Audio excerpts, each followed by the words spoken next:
કેમ છો મિત્રો? મજામાં? જય મહાદેવ. આપનું ફરી સ્વાગત છે વિશાલ લાઈફ 365 યુટ્યુબ ચેનલમાં. હવે આજે પાછા કામકાજ કરવા નીકળી ગયા છે. અત્યારે તો માર્કેટ ખુલ્લું નથી, પણ છતાં કામકાજ તો કરવું પડે, એના વગર છૂટકો છે નહીં, એટલે નીકળી ગયા. ચાલો આગળ બતાવો તમે ક્યાં જઈએ, શું કરીએ આજે.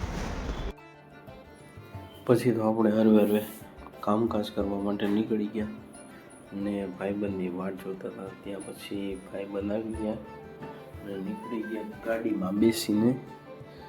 ના જોઈ શકો છો, વંથલી પાસે ચીકુના ઝાડવા છે, તમને દેખાતા જ હશે, પણ ભરપૂર આમ આપણને એકવાર મોઢામાં પાણી આવી જાય, લલચાઈ જાય મોઢું કે ભાઈ વાહ જોરદાર છે.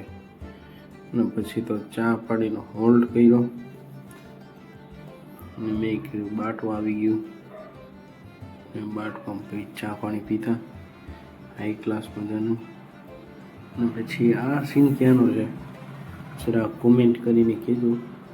જે આજુબાજુ જુનાગઢ આજુબાજુ જોવે છે ને એને ખ્યાલ જ હશે કે ભાઈ ક્યાંનું છે. અને તો પછી આપણે મોટા ઉદ્યોગપતિ એટલે કે ભારતના આપણા ખેડૂતો દેખાઈ ગયા, અને એ પણ આવ્યા હતા ઘઉં વેચવા માટે. અમુક કહે છે કે ભાવ સારો આવ્યો છે, અમુક એ નથી આવ્યો, પણ બંને ભેગું છે. અને તમે જોઈ શકો આ ઝાડવા કેટલા ઉગાડેલા છે, જે સદભાવના વૃદ્ધાશ્રમ છે તેમના તરફથી કરવા. હજારો નહીં પણ લાખો તો હશે જ. એટલા બધા ઝાડવા ઉગાડેલા છે ને કે એની વાત પૂછોમાં, ભયંકર એમ જોવા એકથી અને એવી રીતે નહીં કે ભાઈ તેમનું મેકીને વહી જાય છે, નહીં, પૂરું જતન પણ કરે છે કે જ્યાં સુધી પૂરેપૂરું ગ્રોથ ન થાય. ના ભાઈ તો મોતના ખેલ ચાલુ કરતા હતા. અને હરવે તો ચેકપોસ્ટ આવી ગઈ, છોટા ચેકપોસ્ટ, ચેક બેન્કિંગ ભરપૂર ચાલતું હતું. અને પછી આવી ગયું રાણાવાવથી હરવે કરતા આપણી મંજિલ બાજુ. હવે આપણે પહોંચી ગયા છીએ રાણાવાવ. અહીંયાથી પાછું કામકાજ હવે થોડી વારમાં ચાલુ કરીએ. જોઈ શકો રાણાવાવનું બજાર, એક બિલ્ડિંગ બનતી હતી, આરામ કરવા બેસી ગયા. બહુ વહેલા નીકળ્યા, ચાલુ કરીએ કામકાજ.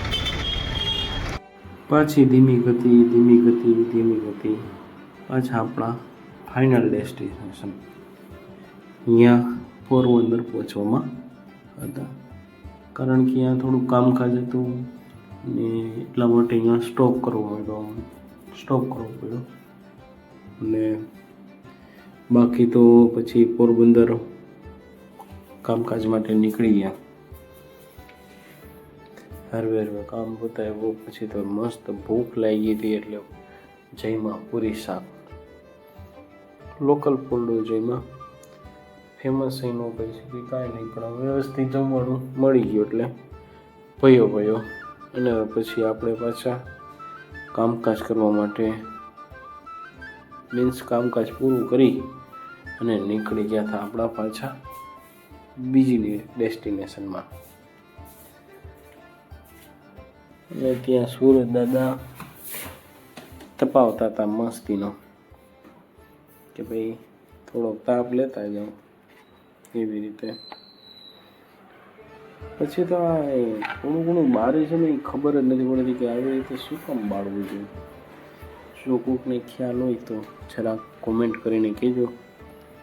અને પછી આપણે પુરાવી લીધું સીએનજી. જે આપણને તો ભૂખ લાગી એટલે આપણે જમી લીધું, તો ગાડીની ભૂખ લાગી એટલે એને જમાડ્યું. પછી આવતા રાત પડી ગઈ.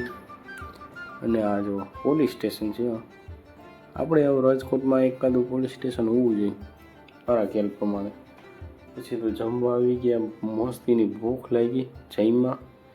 અને પછી આ બ્લોગ હવે એન્ડ કરીએ. ફરી મળીશું નવી કહાની સાથે. જય મા.